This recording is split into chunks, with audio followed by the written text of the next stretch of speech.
السلام علیکم ویورز، میں ہوں شاکر سولنگی۔ ویورز، حکومت سازی کا عمل تو مکمل ہو گیا، لیکن اس پورے عمل میں مولانا فضل الرحمان آپ کو کہیں بھی نظر نہیں آیا ہوگا۔ مولانا فضل الرحمان صرف حلف برداری تقریب میں تھے، وہ کیونکہ بنیادی ایک اسٹیپ تھا، حلف تو اٹھانا ہی تھا جب پارلیمنٹ میں موجود رہنا ہے، سیاست کرنی ہے اور پارلیمانی سیاست کرنی ہے تو پھر پارلیمان میں تو بیٹھنا ہے۔ حلف تو اٹھا لیا مولانا نے، لیکن حلف اٹھانے کے بعد مولانا آپ کو کہیں بھی نظر نہیں آیا ہوگا۔ جو مراحل ہوئے ہیں حکومت سازی کے، اسپیکر کا الیکشن ہوا، مولانا نے ووٹ نہیں دیا۔ ڈپٹی اسپیکر کا الیکشن ہوا، مولانا نے ووٹ نہیں دیا۔ وزیر اعظم کا الیکشن ہوا، مولانا آپ کو نظر نہیں آئے۔ صدر کا الیکشن ہوا، مولانا آپ کو نظر نہیں آئے۔ صدر کا حلف ہوا، مولانا نظر نہیں آئے۔ وزیر اعظم کا حلف ہوا، مولانا نظر نہیں آیا۔ اور اسی طرح پھر وفاقی کابینہ نے آج حلف اٹھا لیا۔ آپ نے مولانا کو ٹی وی پہ ایوان صدر میں نہیں دیکھا ہوگا تقریب میں، جبکہ مولانا نون لیگ اور پیپلز پارٹی کے ایک روایتی جو دوست کہیں یا حلیف کہیں، اتحادی رہے ہیں، روایتی اتحادی رہے ہیں، پرانے اتحادی رہے ہیں، یا نیچرل اتحادی کہیں،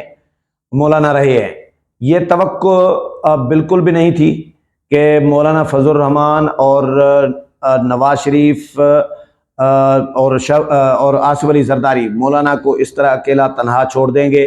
یا مولانا ان سے دور بھی جائیں گے۔ یہ توقع کم از کم مجھے نہیں تھی۔ جو تعلقات ہیں، جو ان کا اتحاد رہا ہے ماضی میں، یا ان کے ساتھ قربتیں اور دوستی رہی ہے، ایک ٹرسٹ کا، اعتماد کا ایک رشتہ رہا ہے، اس وجہ سے مجھے امید نہیں تھی کہ یہ اتنے دور چلے جائیں گے، لیکن مولانا دور چلے گئے ہیں اس وقت۔ بہت سارے لوگ یہ بھی ابھی مجھے بہت سارے لوگ کہہ رہے ہیں کہ جے یو آئی واپس آ جائے گی، کیونکہ جے یو آئی کا پی ٹی آئی کے ساتھ بیٹھنا جو ہے یہ نیچرل نہیں ہے، یہ ان نیچرل ہے۔ جو ان نیچرل چیز ہوتی ہے اس کو دائمیت نہیں ہوتی، وہ تھوڑے عرصے کے لیے تو مصنوعیت چل سکتی ہے۔ پی ٹی آئی کے ساتھ مولانا کی پالیسیاں، مولانا کی ذہنی ہم آہنگی، مولانا کی فکری نظریاتی جو سوچ ہے وہ تو ملتی نہیں ہے، لیکن مولانا دل پر، میرا خیال ہے کہ مولانا دل پر پتھر رکھ کر اپوزیشن بینچوں پر بیٹھے ہیں، کیونکہ مولانا کے ساتھ جو زیادتی ہوئی ہے، مولانا بہت زیادہ تکلیف میں ہے، اور کہ بھائی اتنی بڑی زیادتی میں کم از کم انتہا ہو گئی ہے میرے ساتھ، یہ مولانا یہ سمجھ رہے ہیں۔ تو دل پر پتھر رکھ کر مولانا اپوزیشن میں تو بیٹھے ہیں، لیکن یہ بہت سارے لوگ کہہ رہے ہیں کہ مولانا واپس آ جائیں گے۔ یہ تو میں بھی مانتا ہوں کہ مولانا کا جو پی ٹی آئی کے ساتھ بیٹھنا ہے وہ غیر فطری ہے، وہ فطری نہیں ہے، لیکن جو پھر نون لیگ اور پیپلز پارٹی نے مولانا کے ساتھ کیا ہے، جو اسٹیبلشمنٹ نے مولانا کے ساتھ کیا ہے، اور اسٹیبلشمنٹ کا آشیرواد ان دو جماعتوں پر ہے اس وقت، باقی جو چھوٹی جماعتیں اتحادی بنی ہیں ان پر تو ہے ہی، لیکن ان دو حکومتی اتحادی جماعتوں پر، نون لیگ اور پیپلز پارٹی پر اس وقت اسٹیبلشمنٹ کا پورا آشیرواد ہے، شفقت کا ہاتھ ہے۔ تو اسٹیبلشمنٹ دو جماعتوں پر ہاتھ رکھ کے بیٹھی ہوئی ہے، اور مولانا کے ساتھ تینوں نے مل کے زیادتی کی ہے، تو مولانا اس وجہ سے ان سے نالاں ہیں اور ناراض ہیں۔ اسی لیے اس پورے سین میں، حکومت سازی کے عمل میں، مولانا آپ کو کہیں بھی نظر نہیں آئے۔ حالانکہ شہباز شریف مولانا کے گھر گئے تھے، مولانا کو ریکویسٹ کی تھی کہ مولانا آپ آ جائیں، واپس آ جائیں، لیکن مولانا نے انکار کر دیا۔ اس کے بعد پھر میاں نواز شریف بھی گئے، میاں نواز شریف نے بھی مولانا کو ریکویسٹ کی کہ آپ آئیں، حکومت میں ہم مل کر ساتھی بنتے ہیں، جس طرح پہلے بھی اتحادی رہے ہیں، تو ہمارا ساتھ دیں آپ بھی۔ مولانا نے نواز شریف کو بھی انکار کر دیا۔ چکزئی صاحب بھی مولانا کے پاس ووٹ مانگنے گئے، پیپلز پارٹی کی کمیٹی جو ہے ووٹ مانگنے گئی، خورشید شاہ، یوسف رضا گیلانی، نوید قمر اور راجہ پرویز اشرف، 4 رکنی، یہ سینئر لوگ ہیں نا، موسٹ سینئر لوگ ہیں پیپلز پارٹی میں، آصف علی زرداری اور بلاول بھٹو زرداری کے بعد تو یہی ہے، لیکن ان چاروں کو بھی مولانا نے معذرت کر دی۔ محمود خان چکزئی اتنے کلوز ہیں مولانا کے، بہت بھائیوں کی طرح ایک دوستی ایک تعلق ہے اچکزئی صاحب کے ساتھ، لیکن مولانا نے ان کو بھی معذرت کر دی تھی، انکار کر دیا تھا کہ میں ووٹ آپ کو نہیں دوں گا کیونکہ آپ ہیں سنی اتحاد کونسل کے جو امیدوار حمایت یافتہ، تو میں اپوزیشن میں تو بیٹھا ہوں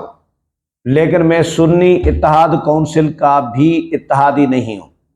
یہ میں کلیئر کر دوں، یہ میں اپنی طرف سے کلیئر کر رہا ہوں کہ مولانا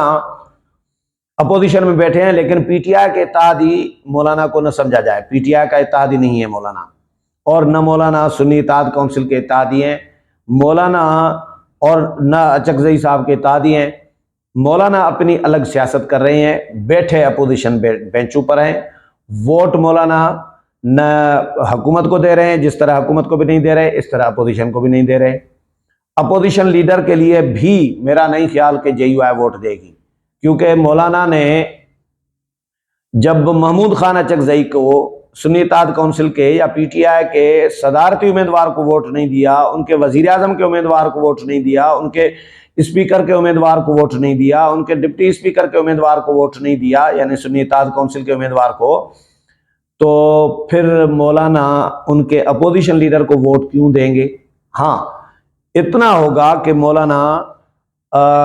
جن بینچوں پر بیٹھے ہوں گے یا مولانا کے ساتھی بیٹھے ہوں گے تو ان بینچز کے جو لیڈر ہوں گے وہ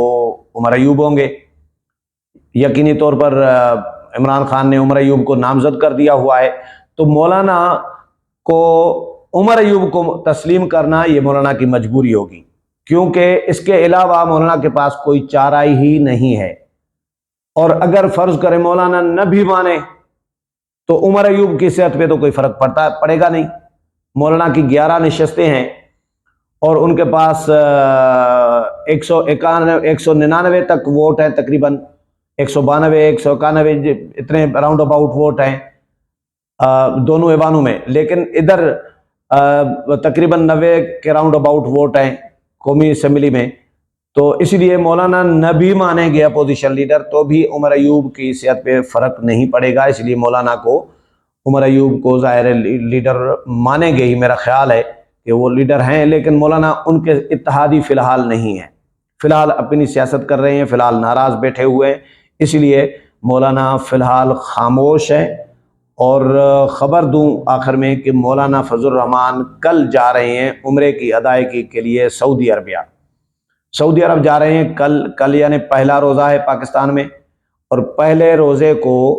مولانا فضل الرحمان سعودی روانہ ہو جائیں گے، اور یقینی طور پر کم از کم 2 ہفتے تو لگ ہی جاتے ہیں رمضان میں، مولانا سعودی میں ہوں گے، سعودی حکام سے بھی یقیناً ملاقاتیں ہوں گی، اور آدھا رمضان تو مولانا سعودی عرب میں گزاریں گے، واپس آئیں گے تو آدھا رمضان ادھر گزاریں گے، تو رمضان میں کوئی ایکٹیویٹی خاص نہیں ہوگی۔ مولانا فضل الرحمان آپ کو نظر آئیں گے منظر پر رمضان کے عید کے بعد۔ اور مجھے ایک دوست نے ایسے ہی ازراہ مزاح مجھے کہا کہ مولانا نظر آئیں گے تو یہ حکمران پھر نظر نہیں آئیں گے، میں نے کہا چلو ایسا تو ہوگا نہیں، لیکن مولانا نظر آئیں گے، اور مولانا ان کے لیے پریشانیاں پیدا کریں گے، دھرنے کی تیاری کر رہے ہیں مولانا، اس پر مشاورت کر رہے ہیں، گرینڈ الائنس پر بھی جو اپوزیشن کا اتحاد ہے، بڑا اتحاد گرینڈ الائنس، اس پر بھی باتیں ہو رہی ہیں، مذاکرات چل رہی ہیں، تو مولانا کے پی کے سے کم از کم بہت بڑا جلوس، بہت بڑا دھرنا، بہت بڑا کراؤڈ جو ہے اسلام آباد میں داخل کرنے میں کامیاب ہو سکتے ہیں۔ پی ٹی آئی تو مولانا کو یہ یقینی طور پر روکے گی نہیں، کیونکہ چاہے علی امین گڈھا پور وزیر اعلیٰ ہوں کے پی کے، لیکن اگر مولانا وفاقی حکومت کے سر کا درد بننے آ رہے ہیں تو علی امین گنڈا پر کیوں روکیں گے مولانا کو؟ کے پی کے سے پشاور سے قافلوں کو کیوں روکیں گے؟ وہ تو کہیں گے کہ بھائی پی ٹی آئی والے بھی جائیں تاکہ وفاقی حکومت کے سر میں درد ڈالیں۔ تو عید کے بعد میرا خیال ہے کہ دمادم مست قلندر شروع ہوگا، اور اسلام آباد میں دھرنے کی بھی تیاری کی جا رہی ہے۔ فی الحال مولانا حکومت کی نیندیں کم از کم نیندیں حرام ضرور کریں گے جو مولانا کے ساتھ کیا گیا ہے، اور انہوں نے جتنا بس چلانا تھا کی تو ویسے میری نظر میں فارملٹی پوری ہے، انہوں نے کوئی مولانا کو بہت زیادہ منت ترلا نہیں کیا، فارملٹی پوری کی ہے، شہباز شریف کو بھیج دیا، نواز شریف چلے گئے، زرداری صاحب کیوں نہیں گئے، بلاول صاحب کیوں نہیں گئے،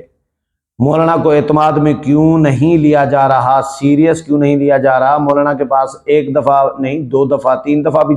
جانا پڑتا۔ اگر مولانا کو انہوں نے اتحاد میں شامل کرنا ہوتا تو، یا مولانا کے ریزرویشن تحفظات دور کرنے ہوتے تو یہ ان کو 2 3 4 مرتبہ بھی جانا پڑتا تو چلے جاتے، لیکن یہ بھی مجھے نان سیریس نظر آ رہے ہیں، غیر سنجیدہ نظر آ رہے ہیں مولانا کو ساتھ چلانے میں۔ اس لیے مولانا نے اب یہ فیصلہ کر لیا ہوا ہے کہ بھئی حکومت کا جینا تو حرام کرنا ہی ہے اور دھرنا ضرور دینا ہے اسلام آباد میں۔ اس لیے مولانا فی الحال خاموش ہیں، رمضان کے بعد مولانا آئیں گے اور مولانا آپ کو باقاعدہ طور پر جو ہے اسکرین پر منظر پر نظر آئیں گے۔ امید ہے پروگرام پسند آیا ہوگا، اگلے پروگرام میں پھر ملاقات ہوگی، تب تک اجازت چاہتا ہوں، اللہ حافظ۔